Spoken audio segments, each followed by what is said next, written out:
Assalamualaikum warahmatullahi wabarakatuh. 11 akal 1 dan 11 akal 2 hari ini kalian semoga sehat selalu dan berdoa dulu nih terlebih dahulu untuk memulai pembelajaran hari ini. Ada kata-kata motivasi untuk kalian dari Henry Ford bahwa seseorang yang berhenti belajar adalah orang yang lanjut usia meskipun umurnya masih remaja. Seseorang yang tidak pernah berhenti belajar akan selamanya menjadi pemuda. Jadi kalian jangan berhenti belajar ya. Dan juga jangan lupa berdoa untuk memulai pembelajaran agar dapat mengerti pemahaman pembelajaran hari ini. Hari ini kita akan memasuki KD 3.4 yaitu sistem keuangan dan struktur keuangan akuntansi desa atau kelurahan. Desa atau kelurahan ini apa bedanya sih Kak? Desa atau kelurahan ini bedanya itu dia kalau desa ini dia identik dengan pertanian, mata pencariannya, sedangkan kelurahan itu dia identik dengan industri, jadi tidak non pertanian dan penduduknya lebih banyak daripada desa gitu. Jadi kalau misalkan kelurahan itu juga dia itu pekerjanya PNS, sedangkan desa itu bukan PNS. Dan nama kelurahan itu dia lurah, kepala desanya, sedangkan pemimpinnya desa itu kepala desa gitu kan. Kalau di pelosok daerah itu namanya kepala desa. Nah, pelajaran hari ini ada apa aja? Materinya ada 4 nih, ada pengelolaan keuangan desa, struktur keuangan desa, siklus anggaran dan pendapatan belanja desa, dan penata usahaan keuangan desa. Jadi hari ini tuh tentang akuntansi keuangan desa gitu. Pengelolaan keuangan desa. Pengertian umum keuangan desa. Keuangan desa itu ialah hak dan kewajiban desa yang dapat dinilai dengan uang serta segala sesuatu berupa uang dan barang yang berhubungan dengan pelaksanaan hak dan kewajiban desa. Jadi menurut pengembangan Ragi 2017-2018 tentang pengelolaan keuangan desa seperti itu. Jadi keuangan desa itu kegiatan atau hak kewajibannya desa dari pemerintah pusat itu untuk melaksanakan kegiatan di desa tersebut gitu, atau di kelurahan tersebut. Lanjut. Nah, hak dan kewajiban desa itu ada apa aja? Haknya itu untuk mengatur atau mengurus masyarakat, menetapkan mengelola kelembagaan desa, dan mendapatkan pendapatan desa. Nih, haknya dari desa itu apa ya ini? Pendapatan desa, mengurus masyarakat desa tersebut gitu. Nah, kewajibannya itu apa? Yaitu melindungi, menjaga persatuan, kesatuan, dan kerukunan. Jadi, desa itu kewajibannya harus melindungi nih di masyarakat desa atau perdesaan itu dia harus selalu rukun, harus satu gitu, dan meningkatkan kualitas kehidupan masyarakat. Nah, kan di daerah itu harus ditingkatkan kualitasnya agar maju nih negara ini. Mengembangkan demokrasi dan pemberdayaan masyarakat. Jadi pemberdayaan masyarakat tuh harus dikembangkan agar seperti masyarakat yang ada di kota gitu, meningkatkan pelayanan masyarakat. Nah, jadi si desa ini harus meningkatkan pelayanan di masyarakat agar sama nih pelayanannya sama dengan yang seperti kita gitu kota.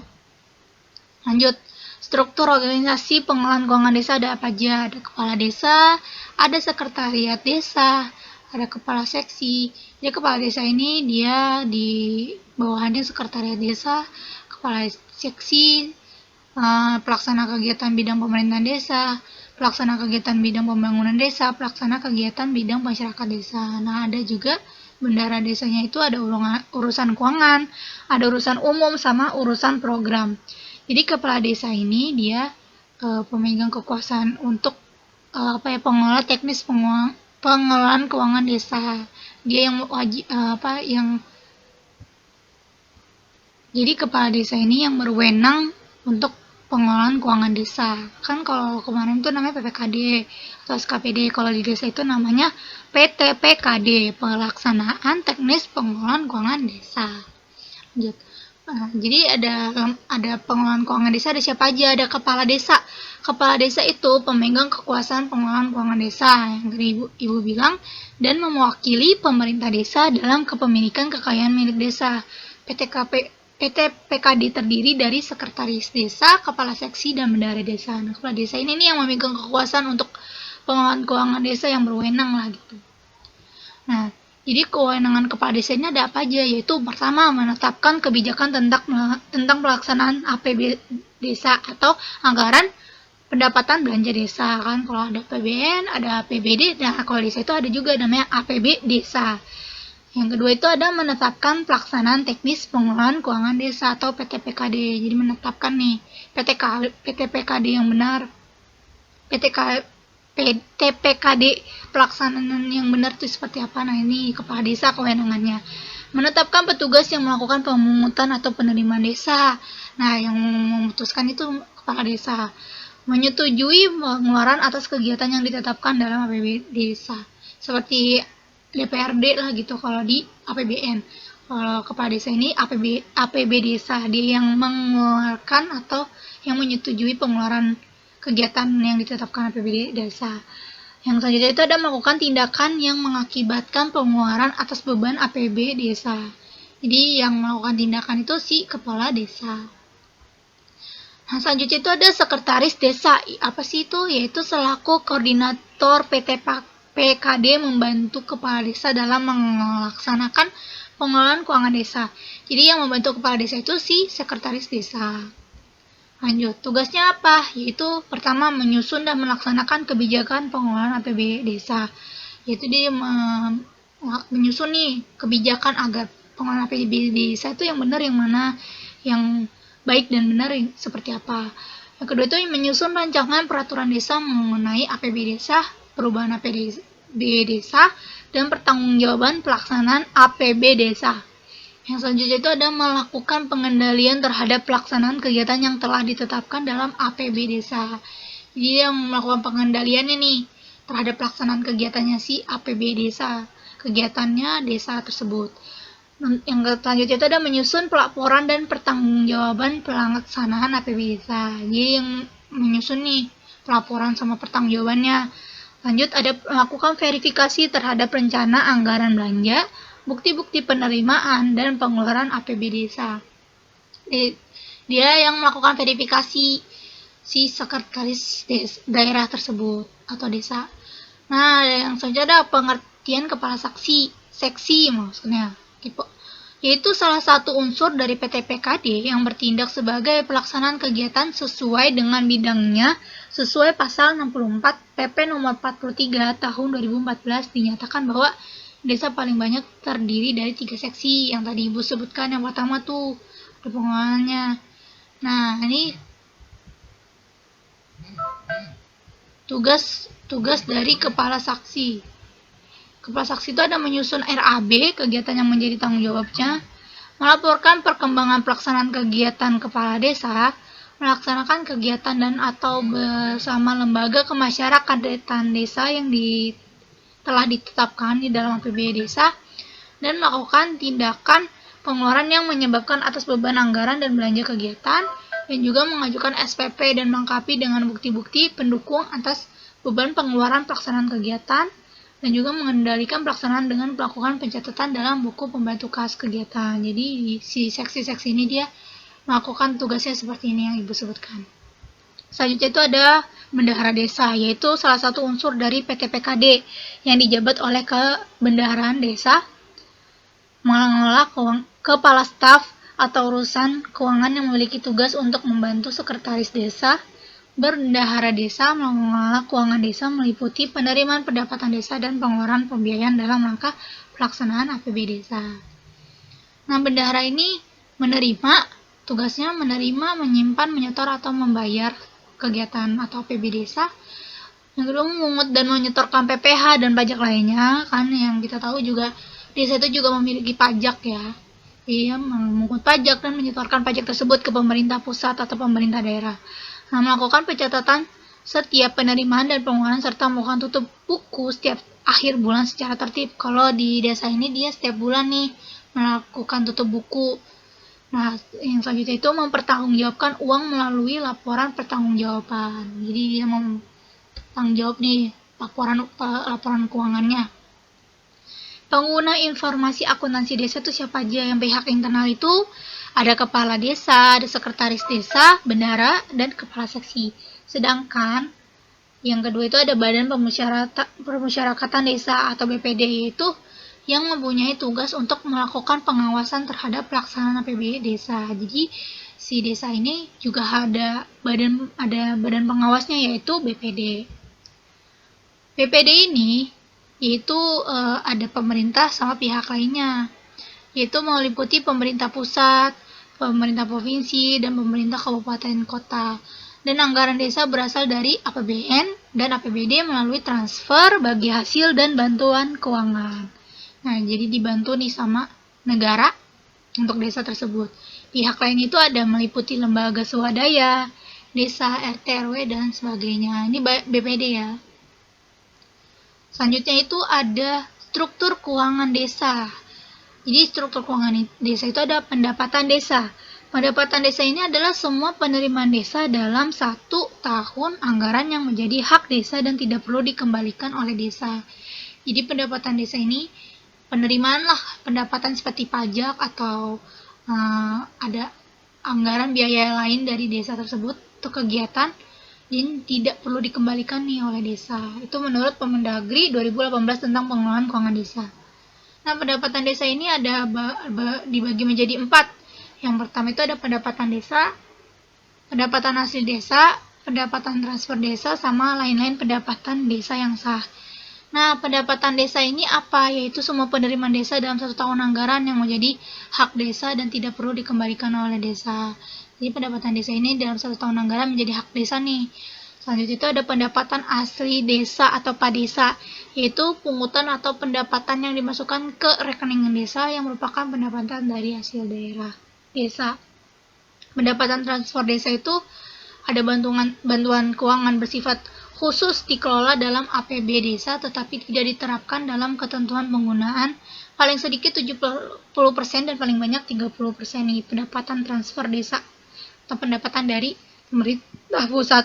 Lain-lain pendapatan desa itu yang sah yaitu berupa hibah dan sumbangan dari pihak ketiga yang tidak mengikat, berupa pembalian berupa uang dari pihak ketiga, hasil kerjasama dengan pihak ketiga, atau bantuan perusahaan yang beralokasi di desa. Pendapatan desa nih, tadi itu pengertiannya ya, salah. Pendapatan desa itu ada 3, asli desa, transfer desa, dan lain-lain pendapatan yang sah. Pendapatan desa itu, pendapatan asli desa itu ada apa aja, dari apa aja, ada hasil usaha, hasil aset, swadaya, partisipasi, dan gotong royong, lain-lain pendapatan asli desa. Sedangkan pendapatan transfer desa itu ada dana desa, alokasi dana desa, bagi hasil pajak, dan retribusi. Nah, ini pendapatan transfer dana itu kan alokasi dana desa itu dari pemerintah gitu, pemerintah pusat. Lain-lain pendapatan yang sah itu ada hibah dan sumbangan dari pihak ketiga yang tidak mengikat, lain-lain pendapatan desa yang sah. Pengertian belanja desa. Belanja desa itu adalah semua pengeluaran yang merupakan kewajiban desa dalam 1 tahun anggaran yang tidak akan diterima kembali oleh desa gitu. Jadi pengeluaran ini tidak akan diterima lagi nih sama si desa tersebut. Nah, itu namanya belanja desa. Itu menurut Permendagri. Selanjutnya itu ada klasifikasinya. Belanja desa itu ada yang pertama penyelenggaraan pemerintah desa. Untuk penyelenggaraan pemerintah desa, untuk pelaksanaan pembangunan desa, untuk pembinaan kemasyarakatan, untuk pemberdayaan masyarakat, dan biaya yang terduga itu belanja terduga kan pasti ada. Nah, kegiatannya itu yang pertama ada kegiatan 1 dan kegiatan 2. Ini nggak tahu maksudnya apa. Jenis belanjanya itu ada belanja pegawai, ada belanja barang dan jasa, ada belanja modal. Nah, nih belanja jenis-jenis belanja desanya yang diprioritaskan itu memenuhi kebutuhan pembangunan desa, disepakati dalam musyawarah desa sesuai dengan prioritas Pemda dan pemerintah pusat. Jadi prioritas itu kebutuhan pembangunannya itu adalah kebutuhan primernya desa, pelayanan dasar lingkungan, kegiatan memberdayakan masyarakat desa. Selanjutnya itu ada belanja pegawai, nih pegawainya desa, penghasilan tetap dan tunjangan, tunjangan kepala desa dan perangkat desa, dan tunjangan BPD yang badan pengawas tadi itu. Lanjutnya itu ada belanja barang dan jasa. Itu ada alat tulis kantor dan sebagainya berikut. Pemeliharaan, sewa kantor, perlengkapan, makanan dan minum rapat, pakaian dinas, atributnya, pemberian barang pada masyarakat, kelompok masyarakat, dan operasional pemerintah desa, dan lain-lainnya. Belanja modalnya itu ada pembelian atau pengadaan barang, bangunan yang nilai manfaatnya lebih dari 12 bulan, pembelian atau pengadaan barang bangunan digunakan untuk kegiatan desa. Selanjutnya ialah pengertian pembiayaan desa. Pembiayaan desa ini ialah semua penerimaan yang perlu dibayar kembali atau pengeluaran yang akan diterima kembali baik pada tahun anggaran yang bersangkutan maupun pada tahun anggaran berikutnya. Ini menurut Permendagri. Jadi, semua penerimaan ini akan diterima kembali itu oleh desa tersebut untuk pembiayaan atau kegiatan desa tersebut. Selanjutnya itu ialah pembiayaan desa ini dibagi menjadi dua, sama nih yang seperti SKPD, pembiayaan SKPD. Kalau di daerah ini atau pembiayaan desa itu ada penerimaan sama pengeluaran. Kalau penerimaan itu ada silpa, pencairan dana cadangan, penjualan kekayaan desa dipisahkan, sedangkan pengeluaran itu ada pembentukan dana cadangan sama penyertaan modal desa, sama seperti yang pemerintah daerah sebelumnya yang Ibu jelaskan. Selanjutnya itu ada siklus anggaran dan pendapatan belanja desa. Nah, siklusnya itu ada apa aja? Yaitu yang pertama ada perencanaan dan penganggaran keuangan desa. Ialah pemerintah desa menyusun perencanaan pembangunan desa sesuai dengan kewenangan dengan mengacu pada perencanaan pembangunan kabupaten atau kota. Perencanaan pembangunan desa itu meliputi RPJM desa dan RKP desa yang disusun secara berjangka dan ditetapkan dengan peraturan desa. RPJM itu rencana pembangunan jangka menengah desa. Sedangkan RKP itu rencana kerja pemerintah desa. Kalau RPJM itu ditetapkan dalam jangka waktu 3 bulan terhitung sejak tanggal pelantikan kepala desa. Sedangkan RKP desa itu yaitu disusun oleh pemerintah desa itu bulan Juli tahun berjalan dan sudah harus diterapkan paling lambat pada bulan September tahun anggaran berjalan. Nah, uraian rancangan RKP desa itu ada apa aja? Ada evaluasi pelaksanaan RKP desa, ada prioritas program, kegiatan, dan anggaran desa yang dikelola oleh desa, ada prioritas program kegiatan anggaran desa yang dikelola melalui kerjasama antar desa atau pihak ketiga, dan ada rencana program kegiatan dan anggaran desa yang dikelola oleh desa sebagai kewenangan penugasan dari pemerintah daerah provinsi, dan pemerintah kabupaten kota. Dan terakhir itu ada pelaksanaan kegiatan desa yang terdiri dari unsur perangkat desa atau unsur masyarakat. Selanjutnya ada penganggaran APB desa atau anggaran pendapatan belanja desa, yaitu setelah RKP desa ditetapkan nih yang tadi, maka dilanjutkan oleh proses penyusunan APB desa. APB desa itu ialah rencana anggaran keuangan tahunan pemerintah desa yang ditetapkan untuk menyelenggarakan program dan kegiatan yang menjadi kewenangan desa. APB desa itu seperti APBN tadi ya, atau APBD. Proses penyusunan APB desa itu dimulai dengan urutan sebagai berikut. Pertama, disusun nih RAPB desa, rancangan anggaran pendapatan belanja desa. Baru di penyepakatan bersama dengan BPD yang badan tadi, yang pengawas tadi itu. Yang ketiga itu ada penyampaian kepada bupati atau wali kota melalui camat kan. PB desa ini seperti kelurahan ya tingkatnya, jadi dia disampaikan ya ke bupati atau melalui camat. Bupati kota itu melalui camat. Selanjutnya itu ada proses evaluasi, baru proses penyempurnaan, baru penetapan anggaran pendapatan belanja desa atau laporan keuangan desa. Nah, yang selanjutnya ada penataan keuangan desa. Yaitu nih struktur anggaran pendapatan belanja desa itu, kalau pendapatan itu ada di anggaran realisasi sama lebih kurang. Nah, ini nih ya, struktur anggaran pendapatan belanja desa seperti ini nih. Ada pendapatan, ada belanja, surplus, defisit. Pembiayaannya itu ada penerimaan sama pengeluaran, ada pembiayaan neto, ada juga sisa lebih pembiayaan anggaran. Nih contoh anggaran pendapatan dan belanja desa nih, bentuknya seperti ini nih, walaupun buram ya, kelihatan dikit lah ya. Nah, ini laporan realisasi APB desa. Nah, sudah sekian, terima kasih. Walaupun agak kelibet, Ibu mohon maaf. Dia akan dijelaskan lebih lanjut untuk minggu depan. Ini teori singkatnya saja agar kalian mengenal akuntansi keuangan desa. Mohon maaf bila ada salah kata. Wassalamualaikum warahmatullahi wabarakatuh. Semangat ya kalian belajarnya. Semangat yang mau PTS.